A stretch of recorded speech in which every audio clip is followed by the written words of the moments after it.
Good evening, everybody. My name is Mel V, coming to you live on Conscious Consumer Network this Wednesday evening, and it is great to be with you all. It will be 7 p.m. GMT, making it 8 p.m. here in Central Europe, and it sure has been hectic here at CCN headquarters, but we have a great Dragonology Season 3 for you this evening, and of course, we are heading down this season very fast because we're already on to episode 10, and we will only be doing up to episode 13 as we do for each season before I take some time out to write book 2. But tonight we will be delving into the topic of light and dark, and I do want to thank those amazing people who write into us and send us comments and share the value that our work brings to their lives. It really is touching, and so inspired by some of the commentary that we've had, we've decided to go down this path tonight. And the particular person who asked me for this episode will know exactly who they are,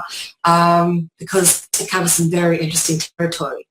And this isn't new to, obviously, the themologies and the areas that we explore with Dragonology, the whole concept of light and dark. But one of the things that you'll always notice is how light and dark tend to not have clearly defined boundaries. They kind of sort of move in and out of each other, which is interesting because it also turned out to be the subtitle of my first book, being the South African Guide to the Global Conspiracy. And, I always, it's interesting when I look at this picture. It reminds me of a time in 1995 when I had just recovered from having been in a wheelchair for quite a period of time after a severe car accident. And I painted this picture, and depicts a moon and a sun on a scale. And this is, we're talking more than 22 years ago now.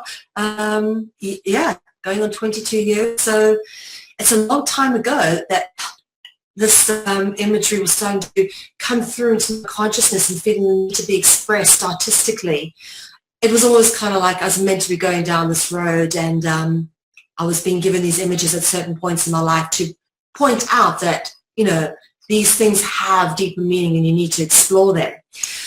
Funny enough, even before I started exploring Dragonology and getting really, really into the sort of occult and symbolism aspect of the work that we do, I wrote this book, The South African Guide to the Global Conspiracy, and called it Light and Dark, because for me, the entire journey that we have been on is really one that moves between 2 points. We're never really standing still. We're always constantly moving between light and dark, and it is the contrast that is so beautiful. The contrast between the two is the space in which we learn and grow, and also in which we create. So it's often interesting to see people who are locked down into a very limited left brain paradigm think, you can only be one or the other, or, light is good and dark is bad. And what I intend to illustrate through tonight's Dragonology is just how these things kind of undulate and interlink into each other, and the boundaries, for whatever reason, just aren't clearly defined. In fact, what we need to realize is that light and dark perhaps are two sides of the same coin. And the aspect of duality is, in fact, one of the most common and pervasive themes when you are looking into mythology, legend, history. When we were taught history at high school, we were taught about, this is what happened here and this person fought this person. And you kind of taught it from a point of view of the dominant culture, and you taught to back and be on the side of whichever person wrote the history, because the bad guys always lose. And as we've come to know, that's not always the truth. But we do have a very dark, negative aspect to our reality. But we also have the capacity for the most amazing and beautiful love and light and beauty and harmony. And without the two aspects, you wouldn't be able to appreciate the other for what they were, be it positive or negative appreciation. And this is one of the things that I'm hoping to impart on a deeper spiritual level to people as we go into this study of Dragonology a little bit more, is that people go, oh, well, were the gods good or were they bad? Were they angels or were they demons? What were they? And the honest truth is that they were both to all things. And which, at what point, what agenda is being followed or whatever, often is said is beyond the kin and ken of mortal men, but the reality of it is that there is a duality that is inextricably linked to the dragons. And for me, it really comes down to understanding the true nature of our being, of our essence, okay? Let's go through the examples of the dualities we face, for example, the light and the dark, black and white, male and female. Now, here's where you go, okay, so which one's good, which one's bad? Well, neither. One is, for example, the active, and one is the passive generative principle. We've been taught to be judgmental in our ignorance through our programming and conditioning. But obviously, there is a definite people or things that cause loss and harm, and then there's definite things and people that do a lot of benefit for humanity. So there is, for my mind, still a clear definition between good and evil. But when you start to go into Dragonology and start looking at gods and devils, it's hard to tell which is which, who are the gods and who are the devils, because what you eventually begin to learn is that there are, in fact, one and the same thing. Angels are demons, demons are angels. And we shall get more into that. I do want to point out a very key aspect when we understand the true nature of duality, and that is duality is not like this, as I've said. It's not clearly defined. It's not a clearly defined line, okay, that's a dark, that's light. Within the light, there is an aspect of dark. And within the dark, there is an aspect of light. That is the way it is in all people. And that, for me, is one of the most beautiful, iconic representations of the yin-yang, which is why you often find the yin-yang turning up with dragons. You will notice that the yin-yang symbol is commonly associated with dragons because it is a much deeper allegory to our true innate spiritual essence, which can be either light or dark, but isn't always completely one thing or the other at any time. However, the conscious choices we make as individuals to either work towards creating a better world or work towards being destructive in our world, for me, that comes down to whether you choose to be in the dark or whether you choose to be in the light.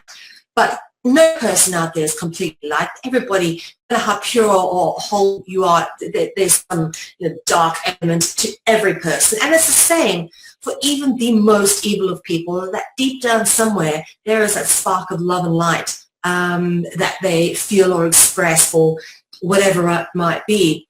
And it's interesting because even some of the most what I'd call rough and grotesque men that I've met in my life. And one particular example just was so turned into an absolute sweetheart whenever he was around kittens, and that was his soft spot. That was his love and light, despite the fact that his environment had created a very harsh man. There was that spark of love in him, and that was what access was his pets and his animals.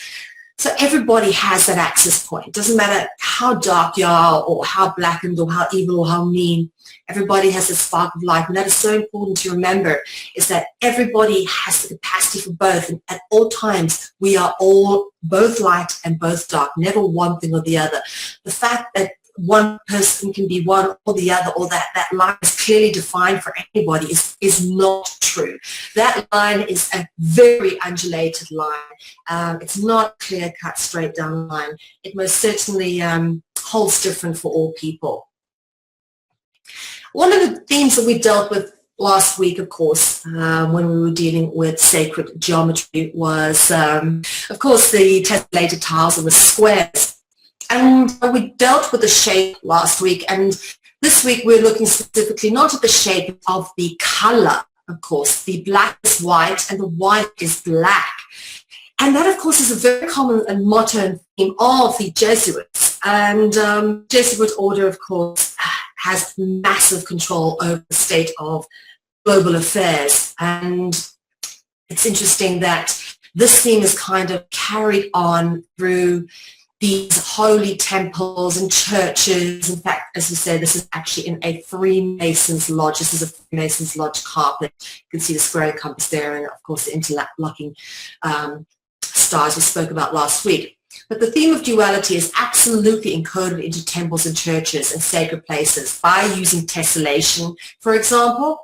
And tessellation can be used on ceiling tiles, on floors, or whatever. But what they're saying with this is that what you think is light is actually dark, and what you think is dark is actually light. The darkness we perceive is the wisdom, and what we perceive as light is actually the ignorance. And I will go on to explain this a little bit more. The whole theme of duality, obviously the most obvious and inescapable example of duality is the cycle we live in every day, within the 24-hour cycle, the occurrence of day and night.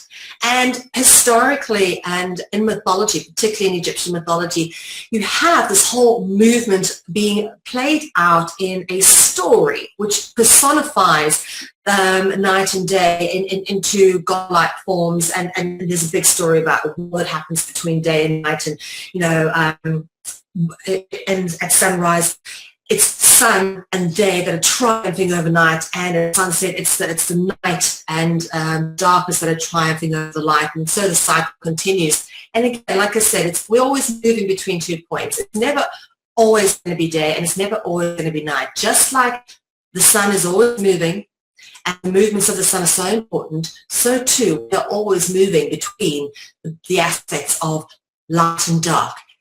Even if it's not on a spiritual, definitely during the day, because, you know, within a few hours, it's going to be dark, and you know that. It's just the way it is. Everybody experiences day and night. So that, for me, is the most obvious and most ingrained duality that we as human beings experience, programmed into the very fabric of our reality. It's one of the most innate understandings that we gain from a very young age. It's the concept of night and dark, okay, day and night.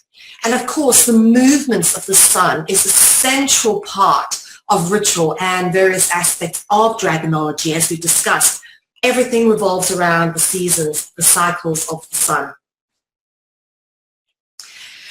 And we have touched a little bit on this because, of course, we've got Easter coming up, that most of the holidays that we experience happen at a certain time of year. For example, Christmas happens once a year, as does Easter, and particularly the Christmas holiday is tied in with the movements of the sun. For example, on the 21st of December, it becomes solstice, and the sun stops moving for 3 days on the northern hemisphere, from the northern hemisphere's perspective at least. And on the 25th, the sun rises 1 degree to the north again, which of course is referenced as the birth of the sun, or the birth of Jesus. And of course, the whole Jesus story is nothing more than an astrotheological hybrid of a solar messiah. And this is why we call Christmas a solar ritual, because it absolutely has to do with the movements of the sun, as does Easter. Because Easter is meant to mark out spring. And spring, of course, means that the days are getting longer, and it's time to plant your seeds in the ground, because summer's going to come and you want to get all the good sun from summer, so that when harvest time comes, which when you then have more rituals, okay, you've got good harvest. Easter, or spring, or the springtime ritual of Easter, marks the start of planting season. Okay, and again, it has to do with the movements of the sun. The movements of the sun dictate the growth of crops and the harvests.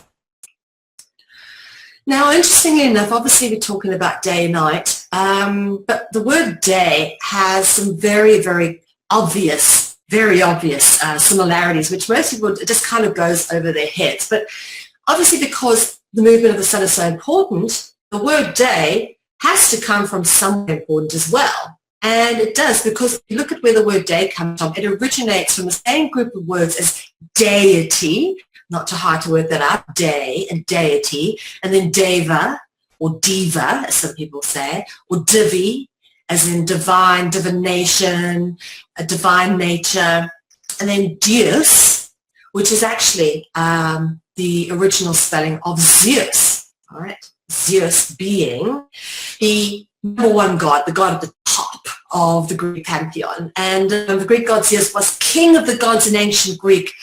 and his equivalent to the Roman god Jupiter. So when Rome conquered Greece and took over all their gods, Zeus became Jupiter.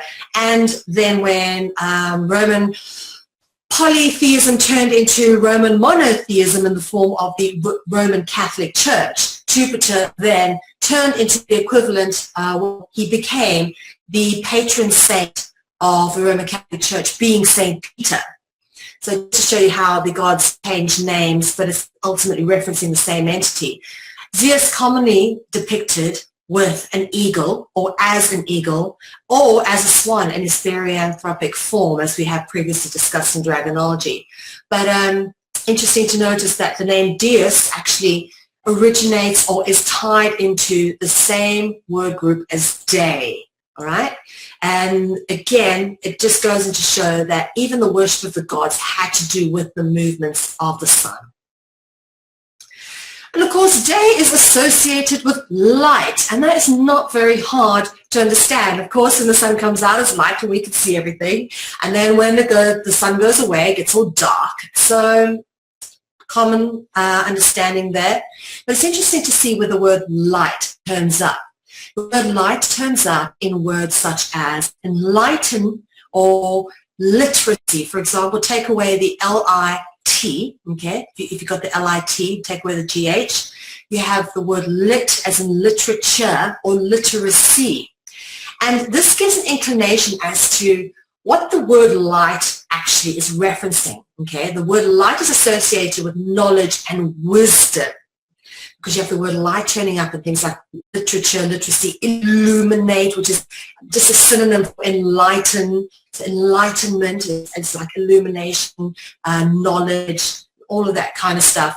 But the word light very much ties into the themology through the etymology of knowledge and wisdom. Of course, these two themes inextricably linked with the dragon.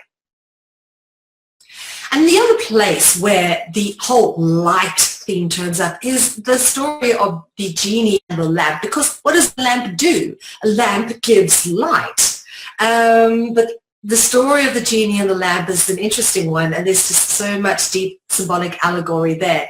But notice that this genie, okay, and again, the genie is just another representation of the dragon, comes out of a lamp. So the genie brings the knowledge, because the lamp brings the light. The light obviously would be coming out of the lamp would be the genie. And that would be the symbolic aspect of it. Of course, just to mention that the word genie is etymologically cognizant with the word genius. The correlation between knowledge and wisdom and dragon is illustrated again in the word genius, because let's look at where the word genius originates from. Our favorite root word for the Arabic classification of a dragon being a jinn, okay? Either spelled with a D-J-G-N or the D-J-I-N-N, J-I-N-N, jinn as in gin and tonic, gon as in dragon, gen as in genetics, or gene or genesis or genius. So that is how this language all ties into each other. The genie and the lamp, okay, the lamp obviously coming from the linking to the light, because light comes out of a lamp. What else would be the purpose of having a lamp in your house but to provide light? And then, of course, the genie, which comes from the lamp, links the word genius. It's actually etymologically cognizant with each other. The word genius obviously someone who has a lot of knowledge or wisdom, and someone perhaps like Albert Einstein. What's interesting to notice is when you talk about words of light, this is where we start to go, uh-oh, this is where light starts to cross into what we consider to be darkness, maybe. And when I say it isn't undulating, it's not a straight, clear cut, this is this and that's that. The light and dark kind of interweave back and forward into each other. And here is where it becomes much clearer, because when you start looking at depictions of Lucifer, okay, and this is a lovely one that we found, as you can see, quite an old depiction. In this depiction, Lucifer is actually eating people, okay, that's he's stuffing his face with people, and there's people falling all around him, and you can see pretty nasty talons on the feet and wings, typical of, humanoid dragon representations.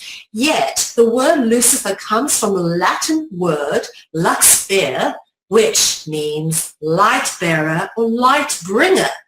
So the bringer of the light, the person who brought the knowledge or brings the wisdom.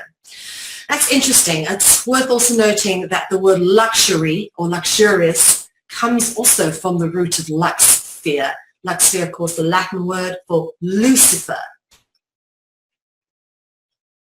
Another person who was associated with being a bringer of the light is the Greek god Prometheus. Of course, this is one of my favorite stories in Greek mythology, and Prometheus was the Greek god that stole fire from the gods and gave it to humanity, and is said to be mankind's best friend, the greatest friend of humanity, because he gave us fire. Now, that can be so many different allegories. We can look at fire in terms of they gave us fire, we didn't know how to use it, so suddenly we knew how to keep warm and cook food and boil water, or they gave us fire in terms of the knowledge of energy.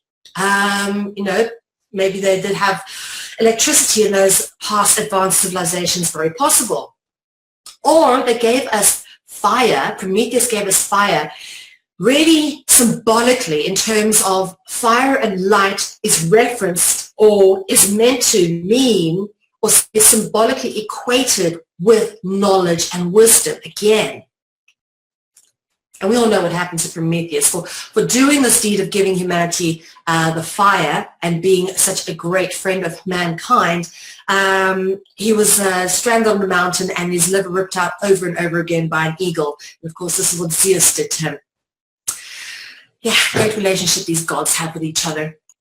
Anyway, the apple is also very much a symbol of knowledge and wisdom. This is why Apple Computers has the apple as the symbol, and with the little bite out of it. And really, as we've said many times before, the Apple symbol of Apple Macintosh computers is actually the symbol of the apple in the Garden of Eden. Why? Because apple in the Garden of Eden is a symbol of knowledge. The snake gave Eve the access to knowledge and wisdom. And this is proven by the statement in Genesis 3, verses 22, Genesis chapter 3, verses 22, it says, man has now become like one of us, knowing good and evil. So once Eve bit from the fruit and obviously gave it to Adam, man had become like the gods, one of us. This is the gods talking. And obviously it's not one god, because it says us, referencing there's more than one of the gods, okay? So man has now become like one of us, knowing both good and evil, being in possession of the knowledge of light and dark, good and evil. That is what the good and evil means. The good and evil also reference knowing both God and the devil, knowing the extremes of light, knowing the extremes of dark, okay? Because the word good is actually where you get the word God, and the word evil is where you get the word devil. And this has been probably one of the most obvious ways in which our language has been manipulated into getting us to perceive things in a certain way.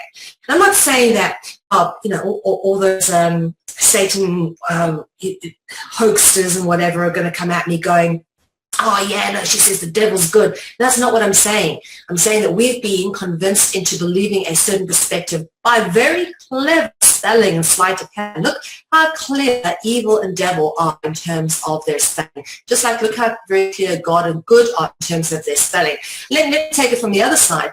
How are we to know that God is all good if so many suffer upon this planet? But yet we are forced to believe that through the fact that they make the words very, very similar. And it's very clear cognitive programming, getting us to be locked into this duality, believing either one or the other, when we don't have a clear understanding that it's not a clearly defined line.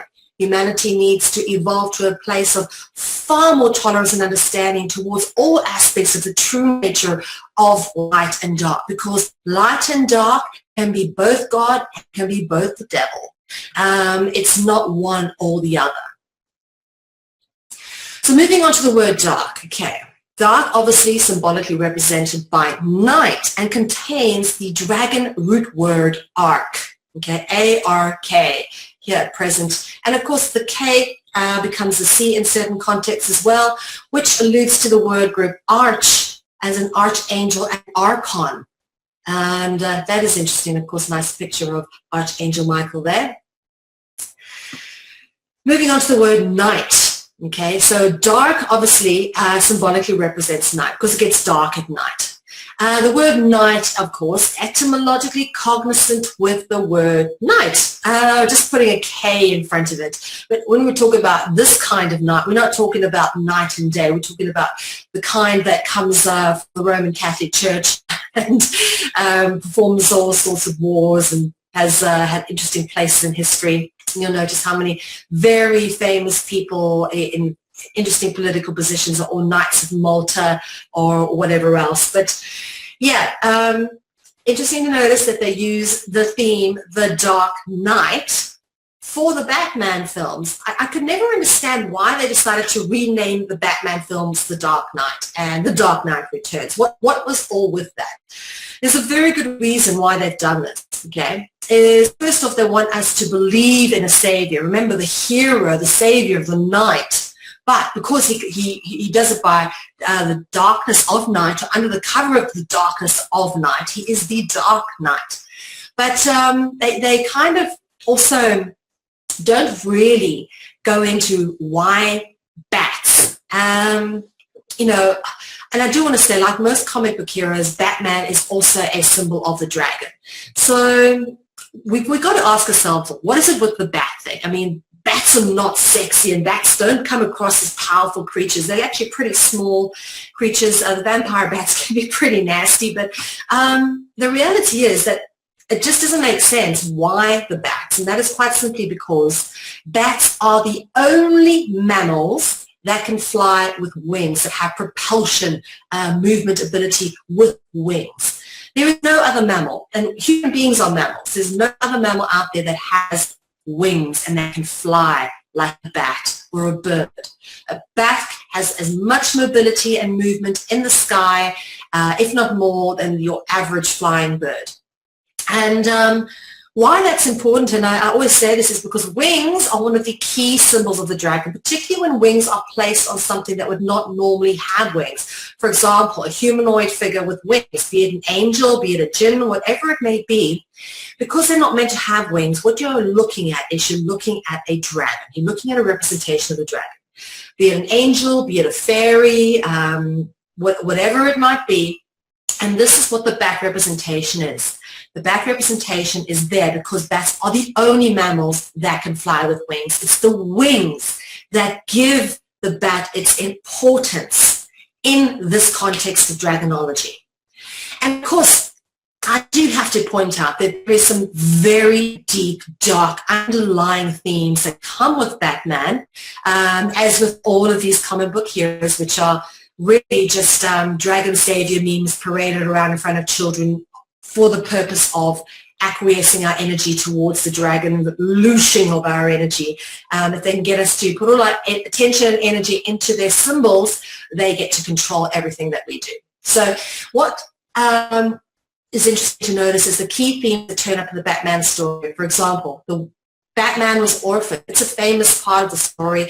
They do this every time they redo Batman, is the killing scene of his parents. And, you know, the pills fall on the floor. Of course, the pills have a symbolic significance as well. But Batman loses both his parents and inherits a fortune and then becomes Batman. But the orphaned theme is very important. Don't forget, the word orphan has two very key dragon root words in, the O-R, or, and the F-A-N, P-H-A-N, I beg your pardon, P-H-A-N, which is fan, the root of phantom and fanes. And you also get the word pan and pain from this root as well. But the orphaned root, if you want to learn more about this, please do go check out my book, Dragonology, Book 1 Spellbreaker, which you can download from dragonology.info.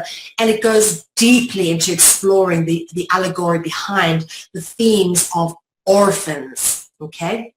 And then, of course, one of the key aspects of Batman is that he has two forms. He has who he is as Batman and then who he is as Bruce Wayne. Again, an allegory of being able to morph or change form, skin changer, shapeshifter. And then, of course, there's the superhuman or supernatural abilities, which, you know, dragons have. They can fly, they can appear and disappear and change shape. And, of course, one of the key ones being that they're masked. It's amazing to notice how many of these superheroes in these comic stories are masked, and it's always the same story. They put on a cape and some funny suit, spandex suit and a mask, and then they're this superhero or that superhero. And really, it's the same story over and over again about these guys against the bad guys, and what you're looking at is just an extended allegory of day versus night, played into a thematic ritual which is put in front of young children to get them brainwashed into the draconian construct programming, to get us putting our energies into idol worship and putting our power outside ourselves. Even if they can't get us with religion, which they most of the time can't do to young kids these days, kids are just switched on, they get them by getting them locked into these cults of comic book idolatry. And this is almost like a religion to these kids sometimes. An example of how important the whole winged aspect obviously turns up in various cultures that you've been covering off with us in Dragonology. Obviously, one of the most common ones is in Egyptian mythology. Here's a lovely depiction of a serpent with wings. Of course, serpents don't generally have wings. So the winged serpent aspect, the wings are very important, because when you're looking at anything that's not supposed to have wings, that does have wings, it's a symbolic representation of the dragon, as the example of the Batman allegory we've just covered. But the wings turn up again in many different places, again with serpents, and an example of this is the caduceus, which comes from Greek mythology and is commonly carried by Hermes. Okay, vampires. Now, why it's interesting to go into the vampire allegory at this stage is because when we looked at the whole Batman aspect of it, there is such a thing as a vampire bat. And you can't ignore that that's kind of where they were going with the Batman thing to one level, okay? And the whole Batman thing, yes, Batman's nocturnal, Batman normally only comes out at night. And the funny thing is, it's the same thing with vampires. They are nocturnal creatures. And the concept of the vampire has many interpretations, really depending on which culture. But much like dragons, the vampire is a constantly recurring archetype throughout history. And in fact, when you talk about Dracula, you talk about Count Dracula. Oh, yes, we get into the royalty. In fact, most of royalty who are the dragon bloodline do drink blood, and probably are very much a little bit like this kind of look when they've morphed into their draconian shape to imbibe the blood of a ritual. But this is what you're dealing with is this very much culture that's played out these elements in various themes. And of course, the vampire film genre is one of the most overdone film genres, and just another example of how these archetypes have been softened down in the minds and played out repetitively to reprogram and reiterate these themes and reinforce them into the psyche of society and into the psyche of our children, without our kids actually realizing how damaging this programming is. So the word vampire is an interesting one because it contains the dragon root word pyre. Okay, now pyre is interesting. There's a lot of things that come off from pyre. Of course, we talk about the common dragon root triad, pala, para, pio. Pyre, obviously, is from this particular root, the pio root of this triad. And pyre obviously can be peer, where you can see the I and the E being swapped around, or peer with double E, or even pair is in the feet. And we've spoken about this a lot, why pair symbolism turns up in so many depictions of heraldry on shields. Interesting to notice that, because the pair is a symbol of the dragon. Okay, etymologically cognizant with key dragon root words. And for pair, we've got fear, okay? Fire, which interesting, because again, fire and light, we've dealt with that theme already. And then look, we've got fear as in Luxfear being the Latin word of Lucifer, fear, which then goes to ferry, as in the boat that we take across from Calais to Dover is the ferry. And then, of course, the little fairy like Tinkerbell with wings. And then the Furies, which are a triad of very angry winged Greek demonesses that have serpents wrapped around them in Greek depictions. Then, of course, we go on to the Fae. And the Fae are very much like the fairy. We talk about Morgan and the Fae when we talk about the tales of Camelot. And fan, as in fan, my fan, or you have a great fan in me. Or, wave yourself with a fan. But this, of course, then goes on to fantasy and fable. And then, as we already mentioned, the word phantom, feigns, pan, and pain. And you can see how these words kind of eventually all lead into each other, because you start coming up with the A allegories over here and you bring it back to here, the pala, para, peel. So the great thing about Dragonology and the etymology is you can always kind of bring it back on itself, because these things all tie into each other. And if they didn't, it wouldn't be a true science. It wouldn't be as profound as it is. And we wouldn't be able to say that we are truly locked into a cycle of draconian enslavement and construct, because we can see how everything ties into each other and how beautifully the whole thing has been constructed through our language, through the literature, through the artwork, through the symbolism, our music and pastimes and culture. Dealing with the word fire, as you said, we have the word fire over here. Turning up in this particular group of words that tie into pyre, which comes from vampire, and fire. The word vampire contains the root word pyre, which is etymologically cognizant with pyro. Okay, all we do is swap out the consonants there, but pyro is a Greek word meaning fire.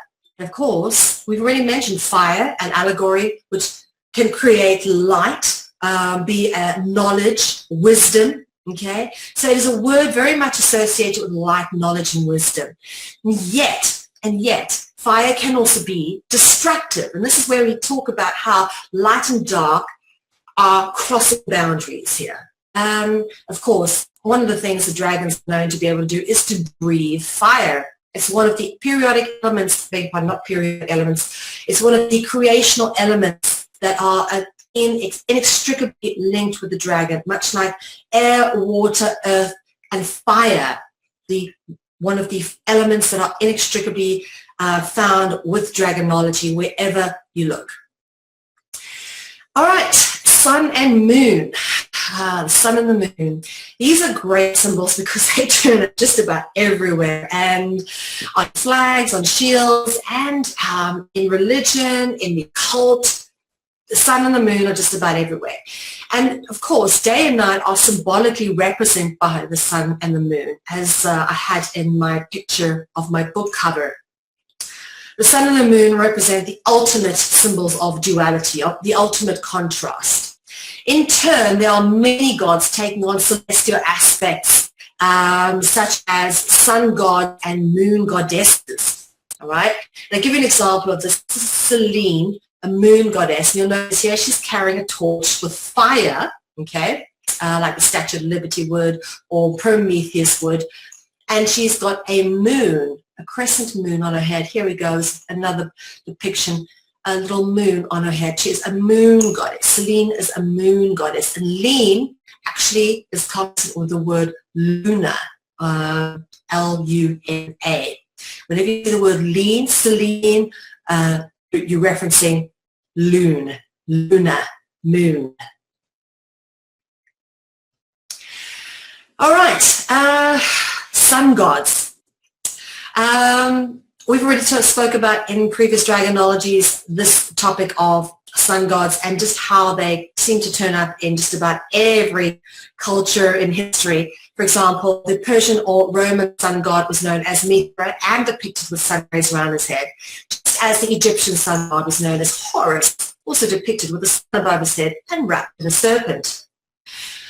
It's also interesting to notice that the symbol of the sun can be dualistic within its own being, removed from the moon. Okay, so we're not talking about the sun and the moon as diametric opposites of each other, but the symbol of the sun, dualistic of its own self, and is often represented as the black sun, a common depiction in alchemy and the occult.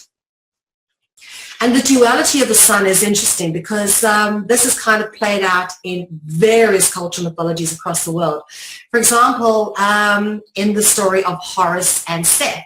Now, as we've already said, Horus, the Egyptian sun god, depicted as a peregrine falcon, is a sun god, the epitome of light and day and goodness and whatever else. And Seth is the god of night, the underworld, supposedly the exact opposite being the black sun.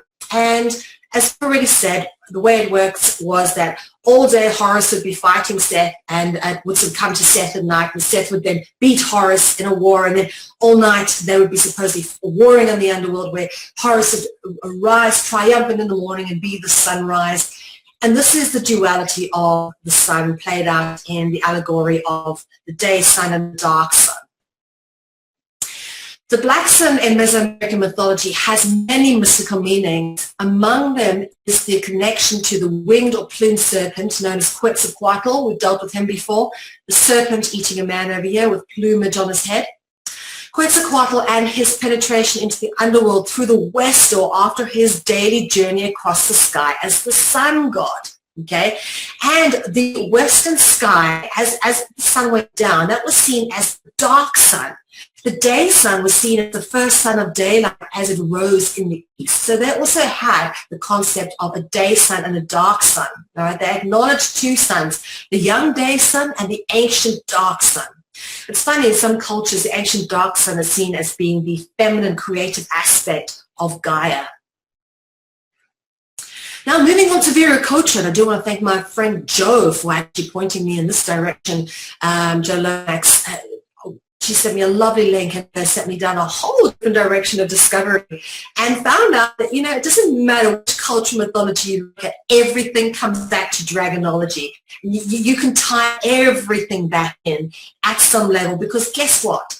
All these gods in different cultures absolutely all represent the same quintessential beings, which we reference now commonly as dragons. Okay, Viracocha. Let's look at Viracocha. Of course, the word vir, a dragon root word, so the word C-O-C-A, coca, if you took away the H. So you've got two key dragon root words in the word Viracocha. And he was considered the creator god, the father of all other Incan gods. And it was he who formed the earth, heavens, and all living things. He traveled far and wide, teaching humanity and bringing them civilized arts. There we go. Another one who brought them the art of writing, the arts of cultivating the earth, of agriculture, temple building, geometry. Okay, we've spoken about gods like before, such as Thoth, Oannes, all these gods that turn up in different parts of the world doing the very same thing, all of them having distinct dragon features. Okay, so Oannes brought civilized arts before he headed west across the Pacific, never to be seen again, but promising to return. In his absence, lesser deities were assigned the duties of looking after humanity. And the lesser deities that were left in place, of course, were the royal dragon bloodlines, what we reference as the kings and royalty of our present day. The Fisher Kings, talking about kings and royalty, this is what they're known as in history collectively. Okay, and at the dawn of the present time cycle, just after the great flood of Noah, recorded in the Bible and elsewhere, a mysterious group of God-men appeared at various locations around the planet to initiate the survivors of the cataclysm in the rudiments of civilization. Legends from Peru to Sumeria, ancient Egypt to India, recount the arrival of godlike beings appearing after the Great Flood. Osiris and the Egyptian Thoth, India's Vishnu, Enki, and Oannes of Sumerian and Babylonia, Quetzalcoatl and Viracocha in the Americas are remembered in the ancient worldwide legends as a group of beings collectively referred to as the Fisher Kings. And this is a carving of Viracocha. It's called the Benneth monolith. It's at Tiwanaku now. But if you have a look at this carving of Viracocha, it's actually got little fish heads on the lower part of his body. So little fish heads all over the carved in here. Interesting, because he was one of the Fish Kings. And then, of course, you see examples of Oannes and Dagon turning up in Mesopotamia and Sumeria and Babylonia. Also all depicted like with fish, sort of cloaks or bodies, here we go again, another depiction of Dagon or Anis with a fish hat kind of hung on him. But very much the fisher kings or fisher god kings were an interesting bunch of people that came after the biblical flood and gave humanity the arts of geometry, the arts of maths, of writing, of arts, of temple building, of astronomy. And of course, we know this lovely hat that the Pope wears is called the mitre, and that it commonly takes after the hat worn by the Babylonian god called Dagon or Oannes. There's various depictions of this particular individual, as we've already seen. But the mitre looks just like a fish head. Okay, looks just like a fish head. There's the mouth of it. Here's a good example. There would be the eye. Looks just like that. Another interesting place that the fish symbol turns up is referencing Christianity, or as a symbol of Jesus. Jesus was said to be a fisher of men, or a fisherman, and there's many stories about Jesus turning one fish into 100 fish. Again, all deep, much deeper symbolic allegory to the whole fish story, and it's got nothing to do with anything that's actually written in the Bible about Jesus turning one fish into 100 fish. The fish symbolism, Jesus being a fisher of men, actually being one of the fisher kings. We have dealt with this many times before, how the quintessential archetype of Jesus is in fact part of the royal dragon bloodline, as can be proven in many different ways. We've already been through that, so I won't go back there. But interesting to notice the fish allegory and symbolism referencing yet another very key aspect or person in history to turn up and actually be part of the royal dragon bloodline.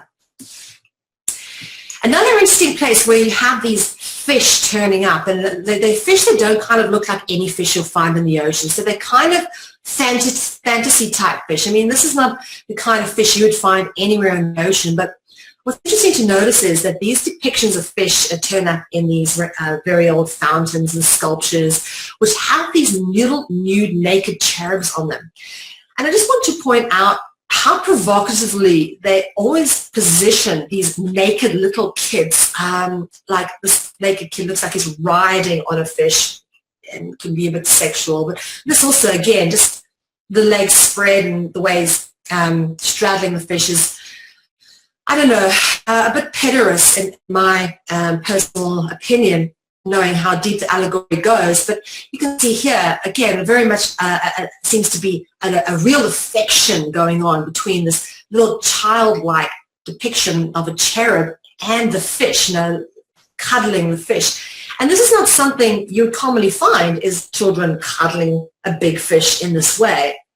In fact, there's a very deep and disturbing dark allegory to all of this, and it has to do with the masking of two key themes. First off, the dragon, which is represented by the fish, and pederasty, a key part of various ritual practices within the occult circles. The depiction of naked youths and infants as angelic or dragon representations, such as the cherubim or putti, is an allegory towards the destruction of the innocent through pederast behavior and child sacrifice. And a good example of this is the Caravaggio version of Amor Vincit Omnia, which means love conquers all. And this picture has often been interpreted as an idealized expression of pederastic love. Again, very, very, you know, in your face, full frontal, legs apart, young youth, genitals showing.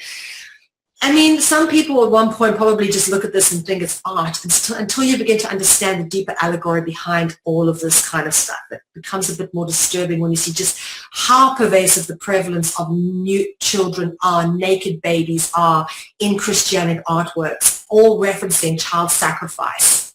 And of course, nudity and nakedness is in and of itself a symbol of the dragon bloodline. Nudity or nakedness alludes to the angelic dragon bloodline. Very clear when you start to look at the language. Let's go to the etymology of this one. Naked and snake have a very, very key root word dominating both words completely. Nake, N-A-K-E, N-A-K-E. Both contain the dragon root word N-A-K-E, nake. as in snaked or naked. And this is a beautiful depiction of Lilith by John Collier. And of course, she's naked with the serpents slithering around her. Always the serpents. Moving on to the extended themes and allegory. The theme of nudity, being an allegory referencing the dragon, becomes evident when we look at the mythological creature called Nek, Nixie, or Nokken, okay, which are shape-shifting water spirits in English, Germanic, and Scandinavian folklore. Words derived from this origin, okay, include Nixie, obviously, ties in with pixie. Nacken, I mean, if you think of the word, what the word night is in Dutch or German, it's Nacht, okay? So Nacken, which is another name for a neck or a Nixie or a Nokken, ties in with night, Nacht.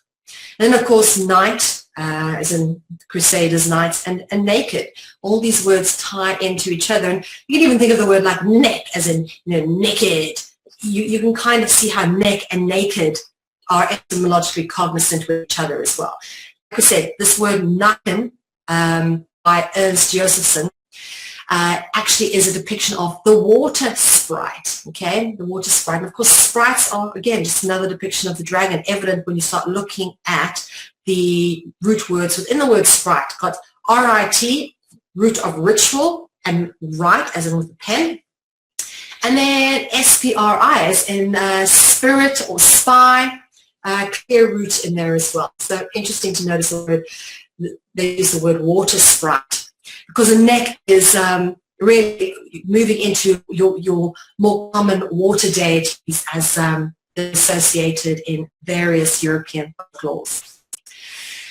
The Queen Melusine character that we've come to know through the studies of dragonology was also commonly referenced as a neck, a water spirit. And Queen Melusine, of course, commonly depicted in her bathtub. This is a very famous 16th century depiction from a children's book of Queen Melusine's secret discovered, her husband spying on her and seeing that she actually is a shape-shifting dragon. In her private, in her bath. Of course, he obviously didn't know that she was a dragon and that she could shapeshift. It's an interesting story. For those who want to learn more about it, please do check out my book, Dragonology Spellbreaker, Book 1.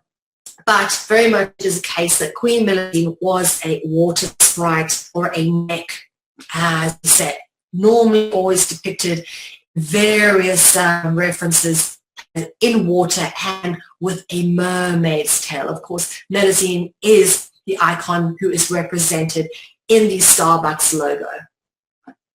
Other water deities include Doris, which Doris then is depicted with a hippocampus, which is a horse with a dragon's tail or a serpent's tail or a fish's tail. Sometimes not the deities, but what they are riding or the carriage they're being pulled in, which has the serpentine depictions. Funny enough, another water deity is actually also the Gorgons. Interesting, because the word Gorgon, when you start to look at, for example, the chapels and Christianic temples that are around, you'll notice something called a gargoyle, which are water spouts that direct the water away from the side of the building so that you don't get water erosion. And the word gargoyle, actually, it comes from the same word group as gorgon. A gargoyle, directs water away, and a gorgon is a water deity. All these things tie in with each other. And the last little bit of thing that I want to carry on talking about tonight is one of the most interesting aspects of light and dark, which is that often the true nature of things are hidden, okay? And what we seem to understand perhaps and we're taught in our 3D reality, perhaps isn't all there is to know. There is certain things that are in the light for us, other things that are sort of hidden away in the dark. And this hidden aspect is a very key theme with dragonology, which is why dragons come up in so many different forms, is because ultimately they're trying to hide their identity. And one of the most obvious allegories of this for me would be when you look at the concept of the Aegis. And the Aegis, this is what it is over here. how it has been depicted. And you can see this, it's got a face of a Gorgon on it, which is why we mentioned at this point, because we talk about the Gorgons. Now, Medusa was also a Gorgon. Medusa had serpents for hair. It's also the base of the Versace logo. But it is said that both Athena and Zeus carried an aegis.